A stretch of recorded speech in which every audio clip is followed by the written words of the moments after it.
ওয়ালাইকুম, সবাই কেমন আছেন? আশা করি সবাই ভালো আছেন। তো প্রতিদিনের মতো কিন্তু আবারও একটি গুরুত্বপূর্ণ ভিডিও নিয়ে চলে এসেছি। তো আজকে ভিডিওর মূল টপিকটা হলো আমরা কিভাবে আমাদের যে হামস্টার কনভার্ট আমাদের যে টোকেনগুলো দিয়েছে সেই টোকেনগুলো আমরা ওখান থেকে কালেক্ট করব কিভাবে। তো অনেকে কিন্তু বাইন্যান্স এবং বাইবিট এই দুইটা অপশন কালেক্ট করেছিলেন। তো আমি এখন দেখাবো বাইবিট অ্যাকাউন্টে কিভাবে চেক করতে হয়। এর আগের ভিডিওতে দেখা দেওয়া হয়েছিল কিভাবে বাইন্যান্স অ্যাকাউন্টে টোকেনগুলো চেক করবেন।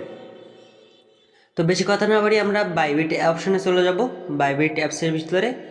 তো বাইবিট অ্যাপসের ভিতরে আসার পরে দেখতে পাচ্ছেন এখান থেকে যে নিচে অ্যাসেট নামে একটা অপশন আছে, এখানটা ক্লিক করে দিব।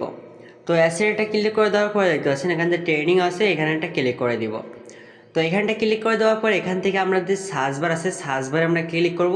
সার্চ বারে ক্লিক করে আমাদের যে হামস্টার কনভার্ট যেটা আছে এটা আমরা বাহির করব। তো এখানে সার্চ দেওয়ার পরে দেখতে পাচ্ছেন এখান থেকে কিন্তু হামস্টার কনভার্টের টোকেনের লিস্টটা চলে এসেছে। তো এখানটা ক্লিক করে দেব। তো এখানটা ক্লিক করে দেওয়ার পরে দেখতে পাচ্ছেন আমাদের কিন্তু 0 তার মানে আমার বাইবিট অ্যাকাউন্টে আমার কোনো অ্যাকাউন্ট যোগ করা নাই, হামস্টার অ্যাকাউন্ট কোনো যোগ করা নাই। তো তার জন্য আমার কিন্তু 0 দেখাচ্ছে। তো যাদের কানেক্ট করা আছে তাদের কিন্তু এখান থেকে টোকেনগুলো শো করবে, যেমন বাইন্যান্সে অ্যাকাউন্টে আমি যেভাবে দেখাইছিলাম। তো ভিডিওটি এই পর্যন্ত ছিল। ভিডিওটি যদি ভালো লাগে থাকে অবশ্যই লাইক কমেন্ট শেয়ার করে পাশে থাকবেন। সবাই ভালো থাকবেন, সুস্থ থাকবেন। আল্লাহ হাফেজ, দেখা হবে নেক্সট ভিডিওতে।